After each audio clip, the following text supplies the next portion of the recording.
Ladies and gentlemen, welcome back to another episode of the Intelligent Moron with Alex Silva. Well, everybody, it's over. The football season 2023-2024 is finally over and completed.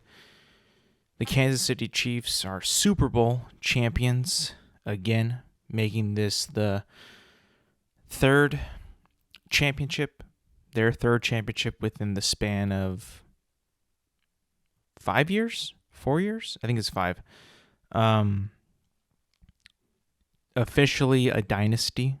I'm pretty sure the dynasty title is only for the people who could, or teams that could win championships 3 out of 5 years, and the Chiefs have done that.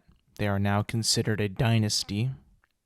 If you thought people hated the Chiefs now, before they won their third Super Bowl, you can only bet now they're going to hate them even more. Like, people are furious at the Chiefs. They're furious. I mean, they were even furious before they won, after only having 2 Super Bowls. Now, of course, recency is a big part of why people dislike the Chiefs. They win them too frequently, too back-to-back, too close together, which I understand. But now that they got 3, by the same dude, right? Patrick Mahomes, Andy Reid, Travis Kelce, those guys still a part of it. Like, it is now going to be, if they continue to win, let's say they win another one, 4 within 6 years, and that's pretty much, on track for Tom Brady, and that's going to be very weird to see happen. No one ever really thought that that type of stretch of championship runs could ever happen again, like Tom Brady's. But Tom Brady had a big break between his between his first 3 Super Bowls and his last 3 Super Bowls with the Patriots, and then one with the Buccaneers. But I don't know. I mean, I feel like the Chiefs are a dynasty. They are one of the best teams. They are the best team in the NFL, one of the better teams in the NFL history still, I think. Not their strongest team, but hey, man, I mean, they got a Super Bowl out of it. They beat the 49ers, and it wasn't a very good game, though.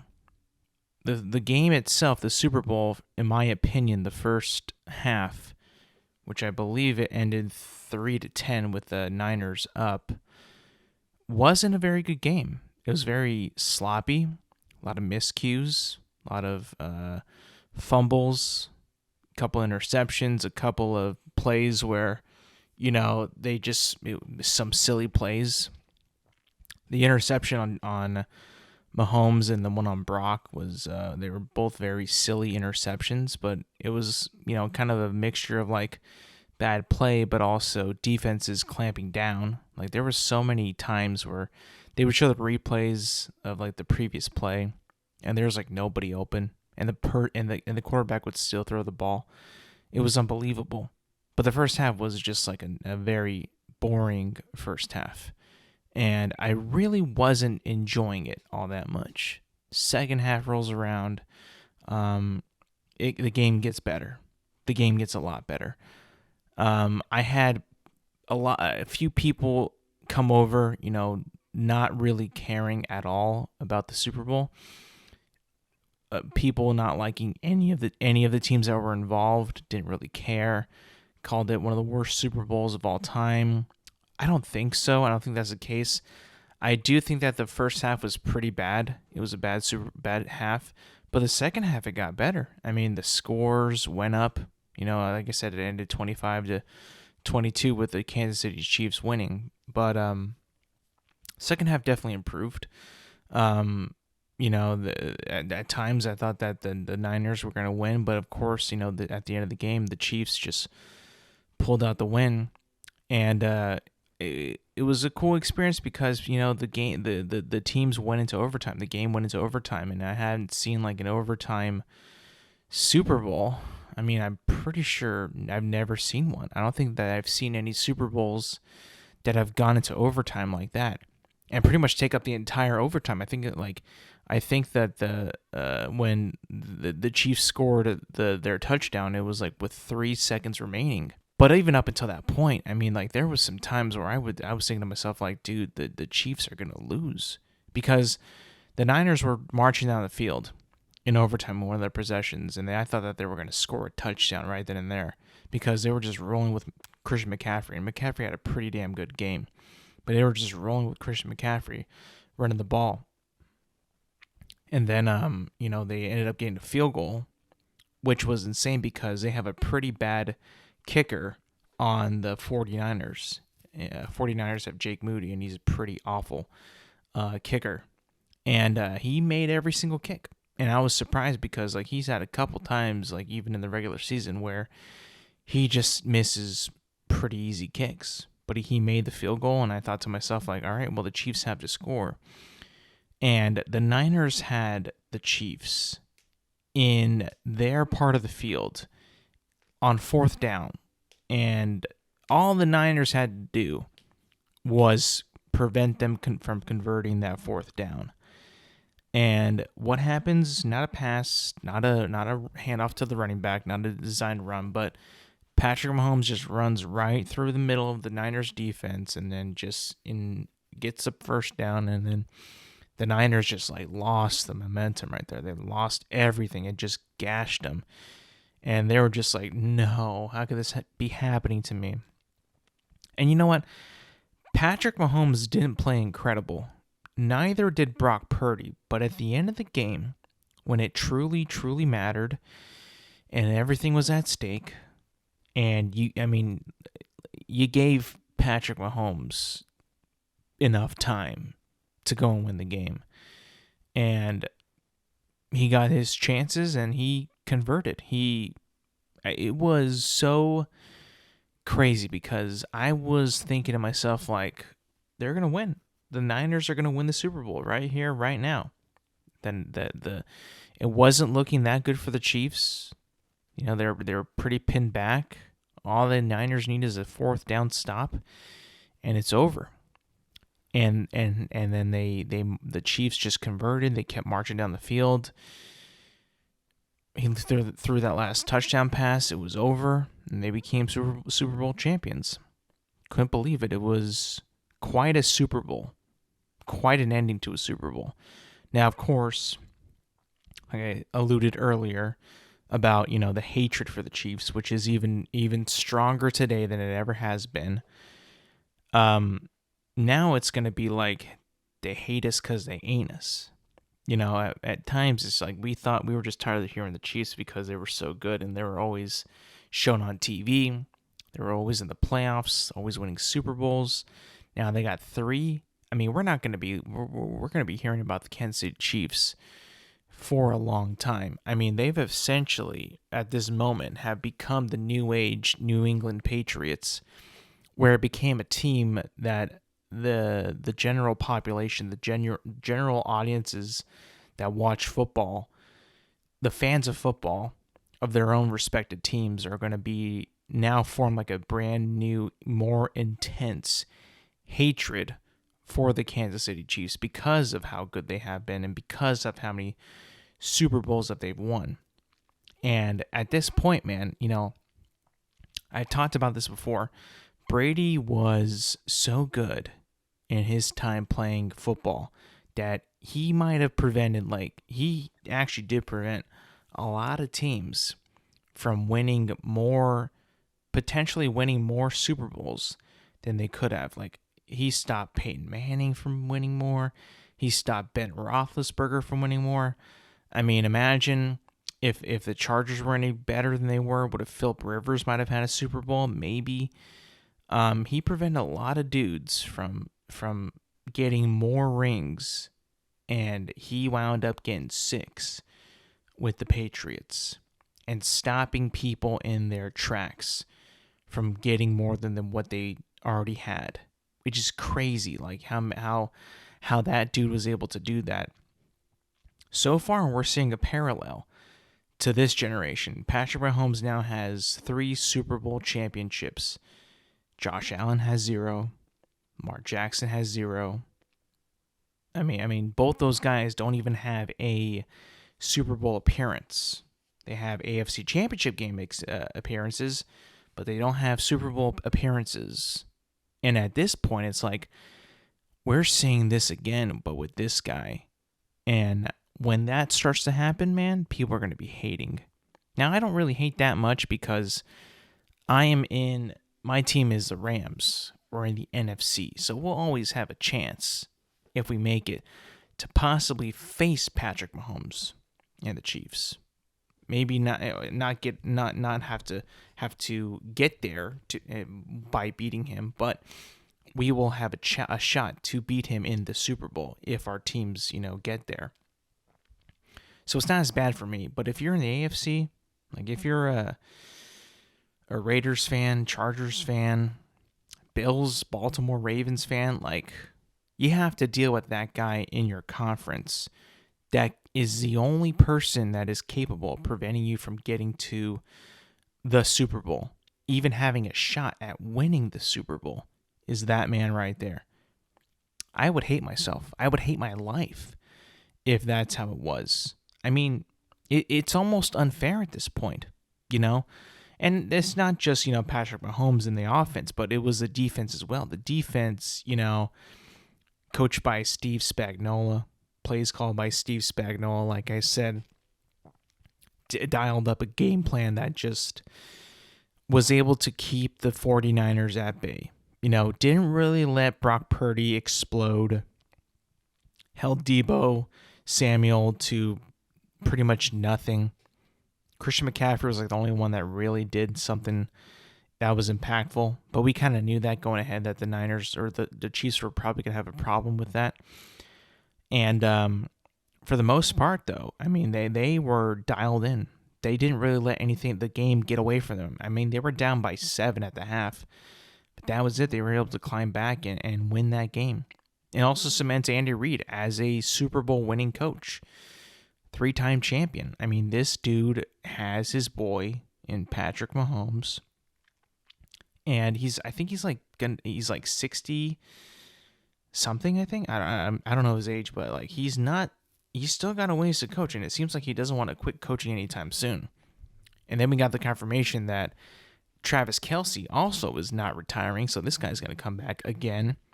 Now, Travis Kelce didn't have the greatest game. In fact, he was having a pretty poor first half. I think that he had 1 catch for 1 yard in that first half. And we saw on the broadcast on the Super Bowl that he was getting into it with Andy Reid, shoving him. It's not like a big shove, but like a kind of a bump/shove, and then screaming at him. You could tell that the dude was frustrated. Like he was like, "Why am I not getting the ball?" And once he threw him the ball, I mean, he was just like same old Kelce, just getting open, getting some extra yards, being secure with the ball, not dropping it, not fumbling, nothing for like someone to be like, okay, well, we can't go to this guy because he's not, he's not being careful or secure with the ball. Like he was, still playing very well. But you know what? I will say this, even though he's not retiring, I feel like this game, when I saw him, catch and run, he looked kind of slow. Maybe it's because it's on TV, but in this game, he looked particularly slow, like maybe a little bit slower than usual. I don't know, but I felt like he was kind of slow in this game. But overall, a decent game, a forgettable first half, a great second half, in my opinion. And, we got, I guess, the NFL, if you want to say it's scripted, they got their script and they got their result as what they wanted. They kept it alive and they succeeded. I mean, there were some times where I thought that the Niners were going to win. In fact, that last drive by the Chiefs, I didn't think that they would have it. It turns out they did. And they're your Super Bowl champions, Kansas City Chiefs. Now, there was a lot of people out there that were kind of doubting the Chiefs, doubting Patrick Mahomes. I think that today, we can no longer doubt that dude out of any game. I mean, he's just too good. He's just too good, too clutch. Andy Reid is too good and too smart for them to be out of any fight in any game out there. Like, it's almost impossible. Like, how could you even think for a second of betting against this guy? You know, there was people that I know that bet on the Niners and lost a lot of money. And I told them before, like, like Patrick Mahomes is like almost like a god. The way he plays, how clutch he is, like he is so good. He extends so many plays. He can throw the ball from anywhere on the field. He can make any throw, come back, when he's dead in the water, essentially, and win games. And he can score with 13 seconds. Like, the dude is inevitable. It's almost like it's going to happen. It's like I said, it's a new age Brady. Like Brady, same thing. He was inevitable, and Patrick Mahomes at the moment is inevitable. You never thought that you would see this type of performance in a Super Bowl or in a single person's career in a long time. I mean, hell, Troy Aikman got bodied on X. He had a post from 2019, saying that Patrick Mahomes is so good or something like that. And he quote tweeted saying that, "Let me know when he has 33% of Super Bowls as I have." Well, Troy, you have 3 Super Bowls. You have 3. He has 3 now, and he's only 28. So, I mean, I wouldn't say, I'm not going to wish that he never makes it back. Of course, I would never think that or wish that. That's horrible. But he's still got a lot of time to make up at least one more Super Bowl to pass you. Maybe even, who knows how many more he could win. But he definitely has an opportunity to pass you, Troy. Now, of course, 2019, what do you know? What does anybody know, right? You can't tell the future. You're not going to know the future. But, it was kind of now we look at it. Now we look back. And of course, yeah, it's a silly tweet. Stupid, but he didn't know that in the moment. He was like, yeah, he's good, but we need to relax a bit. Of course we're going to say that. Anyone who has a brain is going to say that because they haven't proved anything yet. So, unfortunately, one of the greats got bodied. Of course, it's on X, so he probably doesn't even check X all that much, or probably didn't even really care. Nor should he. I mean, he's a millionaire. He's living pretty good. He shouldn't care that much. But it was just, the internet being the internet. You're never gonna get away with it essentially on the internet. So it was a fun thing to see though. It was fun. Not only did the Super Bowl happen, right? Not only did it, happen, come and go, but apparently a lot of people watched this thing. Now, I got this number from BBC, and the BBC said that 123.4 million viewers tuned in to watch the Super Bowl, becoming the most watched American broadcast since the moon landings in the 1960s. Like, that is insane. Like, it's almost hard to believe that not one single other broadcast has topped the moon landing broadcast. It's weird to think that because, you always hear year after year, if you pay attention really, if you're a person that looks at headlines or looks at news or business stuff and, you see how the things, how things turn out, right? Because the Super Bowl is a TV production, a TV broadcast that costs millions and millions of dollars to put on. And, is usually held at, as one of the biggest events, TV viewing events in the country, right? Bigger than anything that we've, that's ever been out. And you always hear in the past, maybe about 10 years, ratings are down. Ratings are down again. Ratings are plummeted again. Lowest ratings ever. You hear that stuff and you actually see some of the numbers, and they are true. They are some pretty bad ratings. But for this one to be as high as it was is pretty telling. But what could it be? Now, why would so many people watch this year's Super Bowl? When I was getting a lot of this jibber jabber of, from friends of mine saying like they weren't going to watch the Super Bowl. Well, they showed up anyway and watched it at my place. So checkmate to you. What is it? What was the driving force for people to watch the Super Bowl? You can point to many things. Was it the actual football? Or, why I would want people to watch the Super Bowl? Was it the halftime performance? Was it a little lady known as Taylor Swift?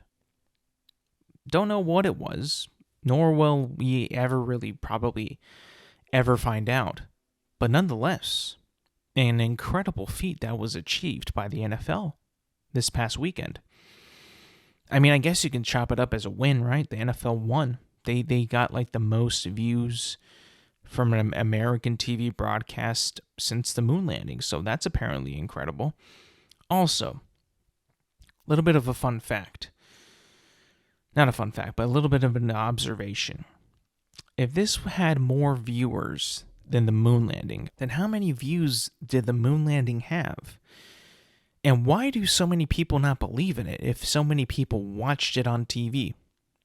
What is the deal with that? Once I read that on the article, I was like, wait a minute. This don't make any sense. How in the world are that many people watching the moon landing?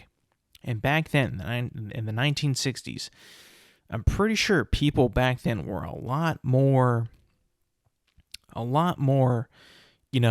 willing to trust the news and what was on the news. Because today, a lot of people don't trust that shit one bit. A lot of people say it's fake and shit. But back then, pretty sure people were like, yes, this is what's happening, this is real, and this is incredible. So what gives? Why is there so many people nowadays that believe that this thing is fake? Is it just because the new generations are looking into it and being like, this shit fake as fuck? Or what? It almost is kind of weird because, like, if you think about it, right? Let's say that this article is correcto, right? This article is correct. 123.4 million viewers for the Super Bowl. What are they counting there exactly? Are they counting people? They can't, right? That's impossible.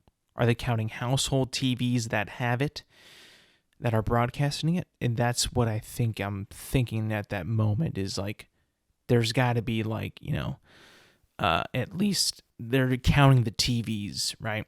So let's think about this. Let's say the people that are viewing this are, let's say like every TV is a view, right? Okay, so every TV has at least 3 people watching. Because for my lone TV, we had about 8 to 10 people watching. So that means that even if it's like one TV, which is for one view, and 3 people watching max on one TV, that would equal, now if I'm doing my calculations correctly, that would equal 300 million and something. Over 300 million. Last time I checked, there was not even 400 million people in this country. So that means a lot of people watched the Super Bowl this year. Like a lot of people. Like maybe the entire country might have seen the Super Bowl, which is insane to think about. I don't know if like that's even been a thought that anyone's even had about the viewer count of the Super Bowl. Like, it just makes no sense. But you know what? For good measure, let me do some math in my head. So I'll do 123 million, right? Because that's how many people there were, times 3. Yeah, that's over 300 and some million, though over 369 million. So that means like almost everyone in the country watched the Super Bowl, which is insane to think about. I mean, like, think about like every TV, right, that's like on in America with the Super Bowl on. They're not everyone's going to just be watching it by themselves. There's going to be like bars and stuff like that, like restaurants. Everyone's going to be watching the Super Bowl essentially. That's insane. No, don't even talk about like streaming. That's going to be even more, right? Like that's even more than what we had already counted for. So what is it then? What gives? Why did so many people watch the Super Bowl? Was it because it might have been just because of Taylor Swift, like the appearance, like the chance that we'll see her, people will see her at on the broadcast. Could it be that? I don't know. It's weird to think about, though. It makes almost no sense of how many people actually watched the Super Bowl. But you know what I can say? I was a part of it. I contributed to that broadcast breaking records in viewership. So, NFL, I mean, you're welcome. I was one of those people watching the Super Bowl. You're welcome. My TV was on that channel. And I feel honored to be a part of that milestone, a part of that landmark in American broadcast history. That I was able to share my viewing pleasure in watching the thing that I love and breaking records, breaking the record. Now, will anything ever top that? I don't know. I don't think so. But, even if it doesn't, even if nothing comes close to that, I don't think anything's going to beat that in the near future. Even if the Chiefs make it next year, right? Let's say they make it again. And let's say that, Travis Kelce and Taylor Swift are still together. By chance, like, is there any way that this the next year's Super Bowl would break this current year's record? Possibly. That could be a possibility. Imagine like it isn't, if like Taylor Swift is not, if the Chiefs are not in the Super Bowl and Taylor Swift is not there, then it's different teams. How badly does the viewership drop the following year? Let's just say it's like, like this year, 123.4 million, right? And then the next year is a measly like 90 million, like 35% essentially, or 35 million just straight up drop off. 35 million viewers just drop off. And then that would be like, so 35 million people only cared about Taylor Swift essentially, and that's why they watched it.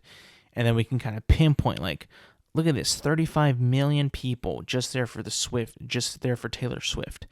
That's like 35 million Swifties. That's like essentially the population of California, which would be like their own state, which is insane. We can essentially put like there's enough Swifties in that amount to form an actual state in like, as terms of like a population comparison, that would be insane. That would be unbelievable.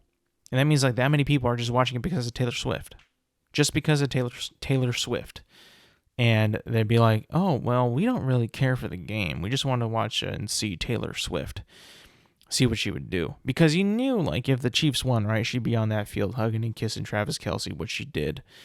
And I want to know, like, when we can see, like, the spike and then the plateaus and the dips and valleys of, like, if there's even a chart like that shows, like, how many viewers were here at the peak times of, in the entire broadcast, right, for the entire Super Bowl, where they were, where it peaked and where it valleyed.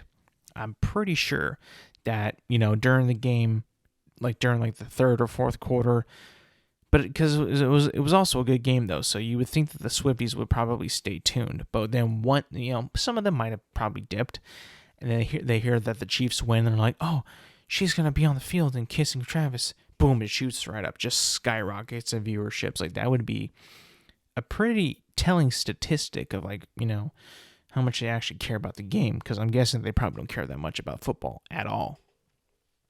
But, it's something to think about. I definitely thought that, it would have a lot of viewers because it's a Super Bowl.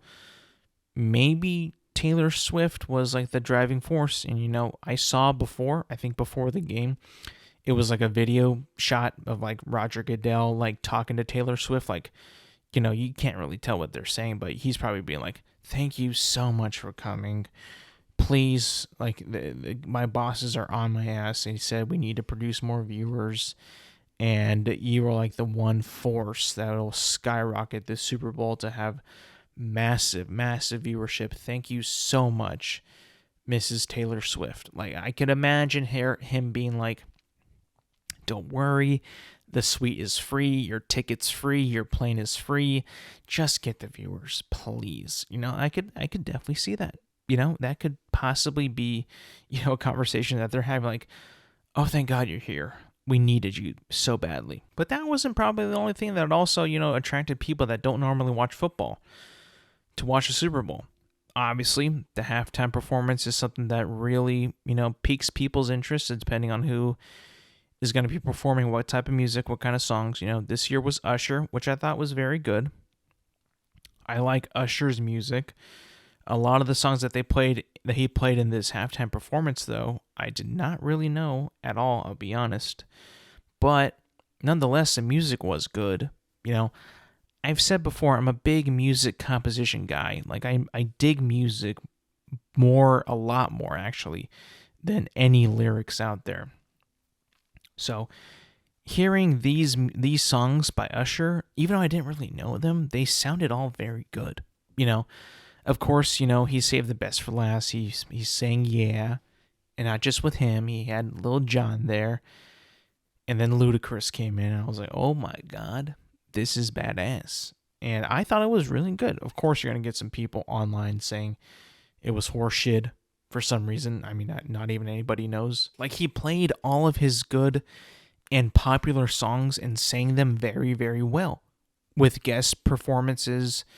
Like I said, Ludacris and Lil Jon, they performed. Her showed up and played guitar. Like, he did everything that he needed to do to put on a good show. And people are still like, it wasn't a good show. Like, what are you talking about? It was good. It was really good. I liked it a lot. He had some pretty cool dance moves. He was on rollerblades. Had some cool, performance, dancing stuff and all that. It was a really good show. I liked it quite a bit. I was a big fan of it. Moving on, though. I think that, that also might have been a pretty good draw for the Super Bowl. The Super Bowl halftime performance is always something that really, gets people to watch. But I will say this, though. The commercials for this one. Now, I don't watch the Super Bowl just for, I don't watch the Super Bowl for commercials at all. I watch it for football. But some people, some sick fucks out there, they watch it merely for commercials, which I think is so stupid. But, there was like no good ones this entire Super Bowl. They're all terrible. Every single one of them was terrible. Boring. I couldn't even tell that they were actually like, Super Bowl commercials. They were just like so mid, boring, didn't have any pop, no zing, no zang, just nothing. They had nothing to them, and I felt like I'm getting ripped off because like these commercials are terrible. Like no one I'm watching this game with and then seeing these commercials is like, this is a great commercial. Like no one has said that once in this room. It was just so terrible. I thought that the commercials were very lackluster, possibly because there was a strike and they couldn't really shoot stuff with actors in it. But, that's Hollywood, so maybe it was just they didn't have anyone to write the commercials. I don't know. But it was terrible. Like, all the commercials sucked. The only one that was kind of good was the State Farm one with Arnold Schwarzenegger. Like, that was, like, the best one. Besides that, I didn't give a shit about any of the commercials, to be honest.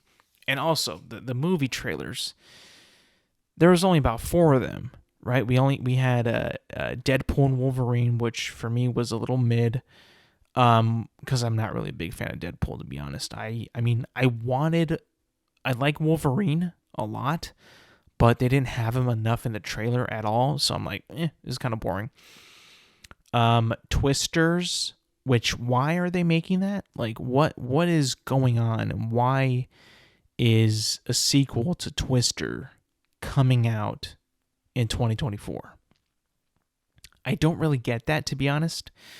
I don't know, like, why they would decide to make a sequel to Twister. I mean, I don't really know. I'm not really sure. I didn't do my research. If Twister was like a super big hit, I'm pretty sure it was a movie that was somewhat popular. But to make a sequel to Twister and calling it Twisters, I don't know. I just feel like it's kind of lazy, if I'm being honest. And then they had the Kingdom of the Planet of the Apes, which was the only one that I actually cared about because I like the Planet of the Apes movies. I think that they're really good. I think they're really cool, very interesting. And I was like, okay, this one was pretty tight. I think that this movie is definitely like looking the best out of the rest of them, for sure, in my opinion. And I think the last one they had was A Quiet Place Day One, which was pretty cool as well. I mean, I enjoyed the first A Quiet Place. I thought it was unique, interesting, scary, but cool. Cool concept. You know, you can't make a noise. Pretty cool. The second one I didn't like because it was just a repeat of the first film. Same exact thing, same exact beats, same exact shit. This one, though, has me fully in interest because it's day one.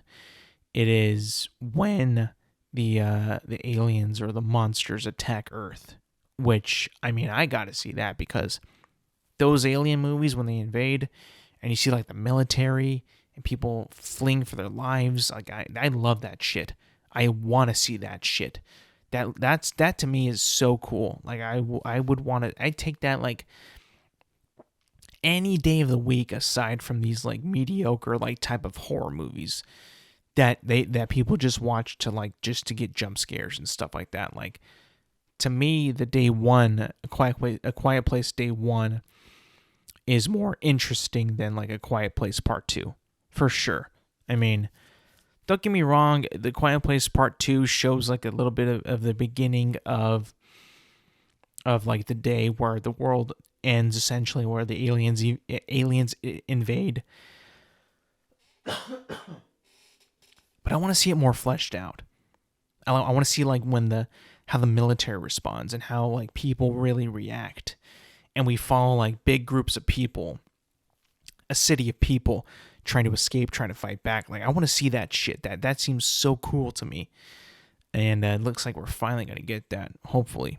Hopefully it's not like too quiet. I mean, I know it's called A Quiet Place, and I know like that's the whole part of the movie, but I feel like once, the second movie, I was like, the gimmick is done. The magic is over, right? I've seen this before. What else you got, So besides the couple movie trailers and the commercials, like the ad breaks in the Super Bowl were just kind of bad. They weren't that good. I was very unentertained. Hell, I mean, I didn't even see like any. I thought that the Bud Light commercial was kind of weak.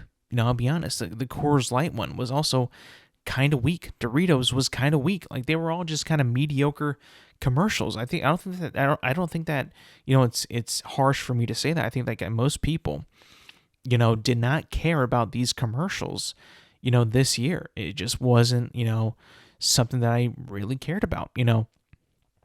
I mean, like, I'm not like a commercial connoisseur. I don't like look at commercials and I'm like, this is what they should be like. This is my favorite ones of all time. Like, no, I'm not going to be like, these are not how I would make them. But I do feel like, these ones this year were just kind of mid. They were all very, very mid.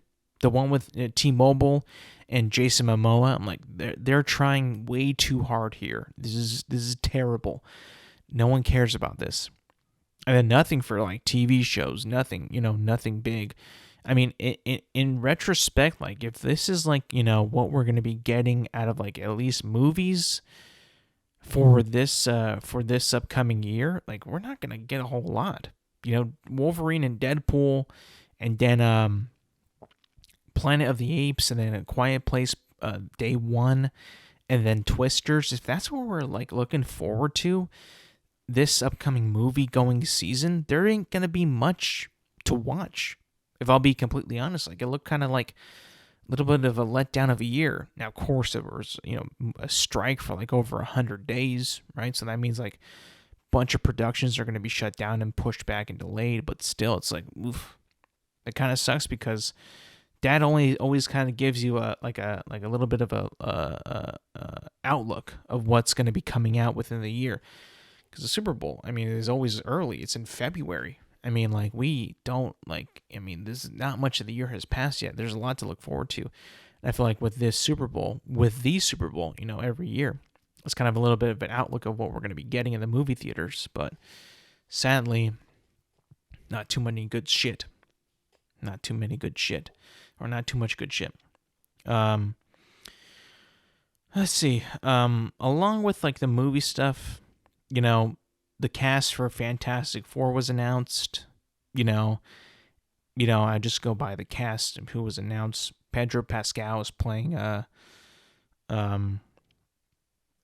Fantastic, which is cool. I think that's pretty sick, I guess. I mean, he's a good actor, so it's not something that's going to be, I think, very controversial. He's a good actor. Vanessa Kirby is going to be playing Invisible Woman, the Invisible Woman. Ebon Moss Bachrach is going to be playing the Thing, and Joseph Quinn is going to be playing the Human Torch. And that's the Marvel Studios is the Fantastic Four that comes out in July 25th, 2025. So next year. Cool. Yeah, it was sweet. It was nice. I mean, it was just like a poster that they made, just a picture of like the Fantastic Four in like one room. It was just animated, a drawing. No one in any costume, nothing cool like that. I think that with this movie, it's going to be a hard reset for Marvel. I don't know. It just feels like it's going to be a little bit more of a, new slate. Like we got some, characters that people actually care about now. Leading man that people care about, leading woman that people care about, iconic character that's somewhat important. Now we have our blueprint to make the new generation of Marvel, hopefully right. And obviously that with the Deadpool and the Wolverine trailer too, they're getting two new guys in the MCU officially, and I just feel like it's gonna be interesting to see that come out, to see how that movie's going to play out, how it's going to be like. I can guarantee you we'll be getting a new trailer, a Fantastic Four trailer at next year's Super Bowl. So that's something to look forward to, I guess, if you care about that shit. But yeah, I mean it's exciting news. I mean, it's a new property for the MCU, new characters to delve into, hopefully develop well. And to see like how they can actually move forward with their shitty universe as it is right now, because it's not very good. But we'll see. Hopefully it'll be something good. Moving on. I almost made a mistake, a big mistake. This past week, I almost bought the game Helldivers 2. Helldivers 2 for PlayStation 5. I was gonna get it because I saw some gameplay, and it looked pretty cool. Now, I don't really know what kind of game it is, but I can tell you about the gameplay. It's like a survival wave style game where you drop into areas of a planet, and then beat the shit out of all the aliens and monsters there, and just survive and keep on fighting. And I'll be honest to you, I was about to buy it. I was Discording my friends like, yo, we're going to get this shit? Like, this shit look hot. This shit look tight. It's called Helldivers. You're a soldier in armor, fighting off aliens and monsters. Let's get this shit, Let's get it. And, I was asking my friends, and they were thinking to myself, like, it does look pretty cool. Looks pretty tight. But then we kind of, we let it simmer for a bit. We didn't get it quite. We didn't even get it yet, But we were talking about it, and we were thinking to ourselves, like, it looks really cool. The gameplay looks really cool. Fast-paced, action, violence, guns, shooting, aliens, monsters. Like, I'm in. This is a game for me. But then I remembered a game that was kind of similar to it that I played with my friends on Xbox Game Pass. Now, this game was for free. Helldivers 2 is $40 on PlayStation Plus. You also need PlayStation Online to play. And the game was called Exoprimal. And it kind of gave me vibes of... Like, Helldivers 2 gave me vibes of Exoprimal. In Exoprimal, I played like one time and then never played again. And I'm thinking to myself, like, yo, like, this game looks hot. This game looks tight. I kind of want to play it. And then, like, and it had, like, so many players on Steam. And I was thinking to myself, like, dude, I kind of want it. I kind of want it. But then I was able to sit back, calm down, relax, and be like, you know what? This kind of seems like a game that is a very grindy, very, very grind intensity game that all you gotta do is grind, and that's how you get shit. And my God, as fun as it looked in that gameplay, I kept thinking about that. And I have played games where the priority is to grind, like Exoprimal, the Avengers game, and I'm like, I hate those games so goddamn much that if I spent $40 and then PlayStation Plus membership on that game and played it like one time with my friends, I would hate myself so much because of how much I despise grindy, sweaty games like that. Even though I was watching gameplay on YouTube and I was like, dude, this could be tight. This could be really tight. I had to pull back and restrain myself and be like, no, you will not get this. And I didn't. I haven't gotten it. I was thinking about it this past weekend. I was really considering it. I was thinking about it, and I was like, guys, are we going to get this? And now I'm like, no. No, I'm not going to get it. Maybe if it goes on like a PlayStation Network Game Pass type thing where you can play it for free, like Xbox Game Pass, maybe I might do that. I might get it that way. But if not, nah, I don't think so. But I did come pretty damn close. Pretty close. And I was like, dude, I don't think that I'm going to get it. I don't think so. I can't see myself actually being willing to spend that kind of money on this. So I'm not going to get it. And even my friends were saying, like, it was like that game that we played. It was like this game that we played for a long time in Avengers. And we don't like those games anymore. Like, okay, guys, I'll trust you. I agree with you on this. I ain't going to get that shit. So I was able to withstand the temptation because it was big, man. It was so cool. It looked so badass. And I was like, nah. Shame, but nah. I haven't looked recently if it's still like retaining a lot of players or what they're saying about the game. If it is just a grinding fest, I haven't looked. I probably will after this podcast, but I don't know. I'll have to check because I'm still kind of concerned or intrigued about how that game is doing right now. Lastly, I did see something today about the PlayStation 5 potentially, not making the sales for the year of 2023. Like, I think they were projected to make, they wanted to make at least sell at least like 25 million units, but they only ended up selling like 21 or 23 million for the 2023 year. And the article also kind of talked about like um plans to emphasize profitability over the unit sales as the console approaches its fourth birthday. And this is a quote from the article. Actually, it's from The Verge, which is where I got it from. The article it says, "Looking ahead, PS5 will enter the later stage of its life cycle," said Sony senior Vice President Naomi Matsuoka, in comments reported by Bloomberg. As such, we will put more emphasis on the balance between profitability and sales. For this reason, we expect the annual sales pace of PS5 hardware will start falling from the next fiscal year.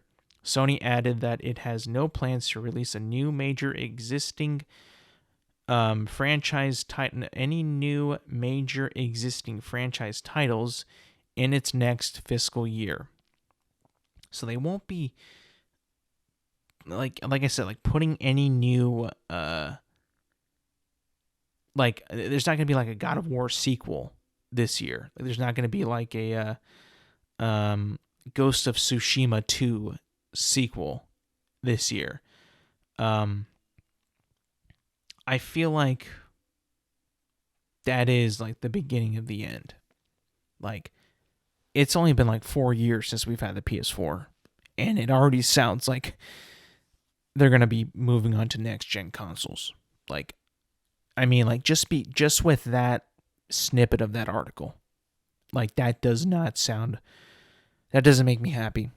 For one, because I just bought my PS5 last year. Yeah, that might have been my mistake. I don't know, whatever. But that's when I bought it, right? And early this year or late last year, they started to put out the PS5 Slim, which I was like kind of pissed off about, to be honest. But it seems like they're going to be moving on from the PS5 pretty soon. Like, it seems like this generation of consoles is already almost gone. Like, I'm talking about the PS5s and the Xbox Series S and X. PS5 sounds like it's on its way out. I mean, when you got a major studio like that is not going to be putting out any of a sequel or a new existing big franchise title out this year, like, shit, man, what are we waiting for? Like, what's going on? Does that mean they're going to potentially hold off on all that until the next generation? Makes a lot of sense.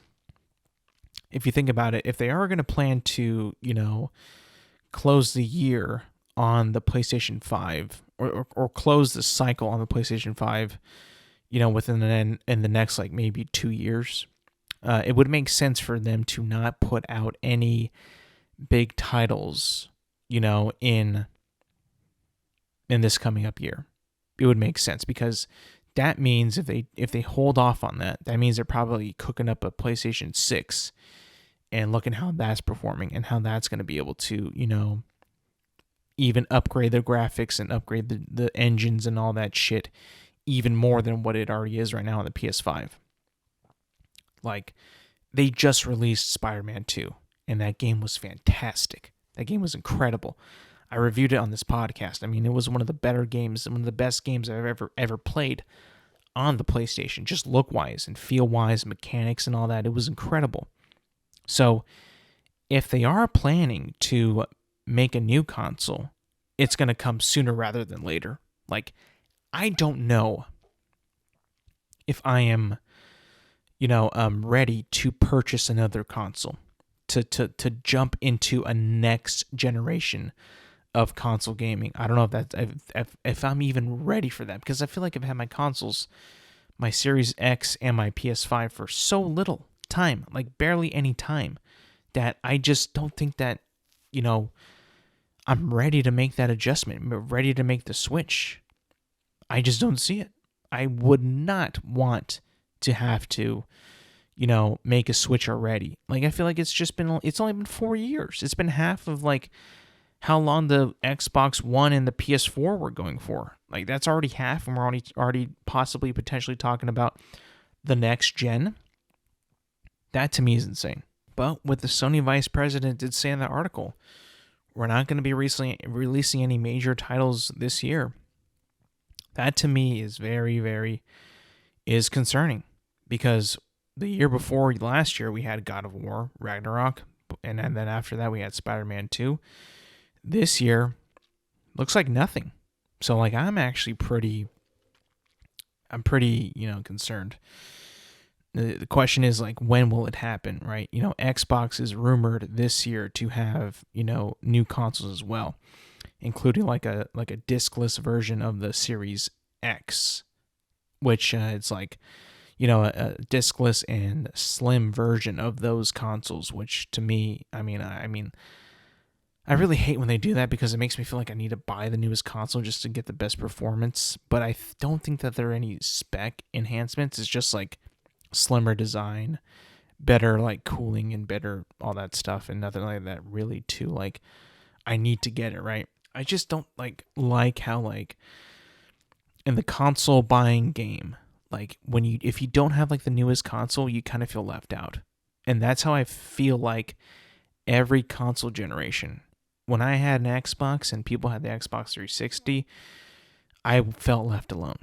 When I had my Xbox 360 and people had the Xbox 360 Elite, I felt that I was also being left out. And then when they had the Xbox One, and they had the Xbox One S or X, I was like, I'm feeling left out again. I can't do this. I hate when this happens. It happens every single generation of console. They just keep doing that shit.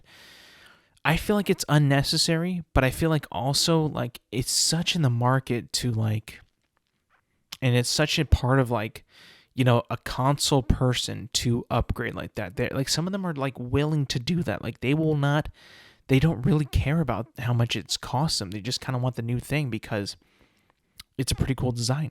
It's cool. I get it. I think it looks cool too. There isn't much of a spec increase or much of a, like a graphics increase or graphic, longevity or whatever that is, put in these new consoles. But still, it just like, you get left out. You feel out of the loop. You're just like, oh man, if only I had the best and newest thing, I just feel like, the console generations are going to get smaller and smaller and smaller. And then it'll make me, even though I don't really want to at all, it will make me buy a PC because I will not have to essentially be a part of the console, the console war still. Not even between Xbox and PlayStation, but me and the console market. Like me versus Microsoft and me versus Sony. Sony is going to already release their new PS5. And I saw that, and I'm like, damn, that looks sick. I kind of want that one instead of the one that I already have. That already does the same exact things, but looks cooler, It's me versus these companies now. Like, they're trying to get me so hard. Like, I'm pretty sure once I see that new Xbox Series X Slim, it's going to look so much cleaner, so much nicer. Because this one, the Series X, when it first came out, was memed to hell. Like, it being a refrigerator, just being like a cube, a block. And they even made a mini fridge out of it, because it was memed so hard. And, they probably had that idea already, like, developing. But, like, you get my point. And I bet you this new one's going to be so sleek. So much smaller, quieter, compact, better. I won't go discless, though. They want you to go discless because they want to have control over what you can play. I will not let them do that. I will buy every disc. In fact, I'm kind of leaning more to disc games recently because I feel like, Game Pass might be more stricter, in the future. They might not have these games on for that long. They might take them away, more frequently. They might have a shorter shelf life on Game Pass, so you never really know. I feel like, if it's a game that you really, really want, a game that you find tremendous value in, like, you should probably buy it on disc, not digitally, because, dude, you never know. You never know with these companies, Nintendo is definitely the worst when it comes to that. Nintendo will strip you from your happiness and from your joy, and they won't even care. But who's to say that Microsoft and Sony won't take those routes as well? You never know. Nintendo are like the devil when it comes to playing their stuff. Like, you can only play the stuff that they want you to play, and that is it.